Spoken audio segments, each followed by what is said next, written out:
దేవునికి స్తోత్రం. ప్రియమైన సహోదర సహోదరులకు శుభాభివందనములు. ఈరోజు దేవుని వాగ్దానం ద్వితీయోపదేశకాండం 18వ అధ్యాయం 13వ వచనం.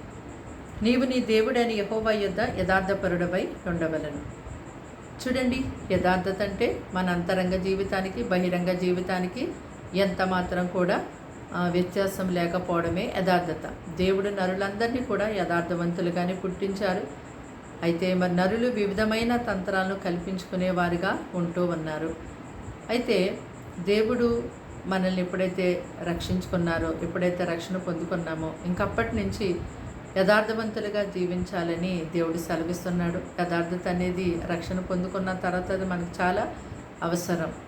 అయితే దేవుడు ఒక వ్యక్తిని ఎన్నుకున్నప్పుడు అతనిలో యథార్థతను దేవుడు తప్పకుండా పరీక్షిస్తాడు. మనము పరిపూర్ణతలోనికి వెళ్ళటం కొరకు కొన్నిసార్లు దేవుడు కఠోరమైన పరీక్షలు మన జీవితంలోకి అనుమతిస్తాడు. ఆ యొక్క పరీక్షలు మనల్ని నాశనం చేయడానికి కాదు, మనల్ని పరిపూర్ణతలోకి నడిపించడానికని గుర్తెరిగే వారిగా ఉండాలి. పరిశుద్ధ గ్రంథంలో యోబు గారిని చూసినట్టయితే యోబు గురించి దేవుడు గొప్ప సాక్ష్యం ఇచ్చారు. యోబు యథార్థవంతుడు, న్యాయవంతుడు, దేవునియందు భయభక్తులు కలిగి చెడుతనం విసర్జించిన వాడని. అయితే యోబు ఎంతో ధనవంతుడు, సమస్తాన్ని కలిగి ఉన్నాడు. అతడు అన్నీ కలిగి ఉన్నప్పుడు దేవుని యొద్ద ఎలా యథార్థపరుడుగా జీవించాడో ఒకానొక సమయంలో మరి అతడికి భయంకరమైన శ్రమ వచ్చి అతడు సమస్తాన్ని కోల్పోయాడు. అలాంటి సమయంలో తన భార్య అంటుంది కదా, ఇంకా నీ యథార్థతను వదులుకుందువా, దేవుణ్ణి దూషించి మరణించు అన్నప్పుడు అతను ఆ మాట ఎంత మాత్రము కూడా వినలేదు.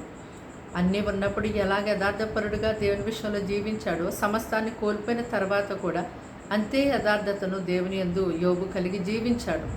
చూడండి, కొందరు మరి యథార్థవంతులుగా కొన్నిసార్లు ఉంటారు, కానీ శ్రమలు వచ్చినప్పుడు ఆ యథార్థతను కోల్పోయేవారిగా ఉంటారు.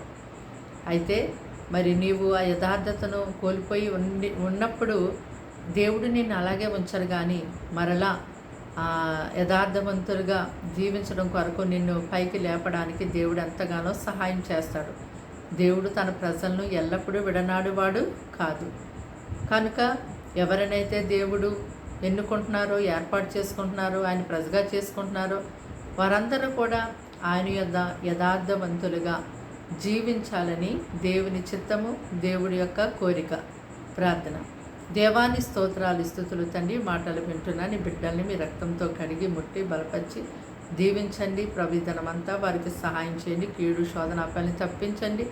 అయ్యా, నీ ప్రజలు ఎటువంటి శ్రమల్లో కష్టాలు ఉన్నారో ఆదుకొని ఆదరించి సహాయం చేయండి. పరిశుద్ధమైన నీ కంచెన నీ బిడల చుట్టూ బహుబలంగా ఉంచి నడిపించమని యేసు నామములో ప్రార్థన సమర్పించి వేడుకున్నాం తండ్రి. ఆమేన్.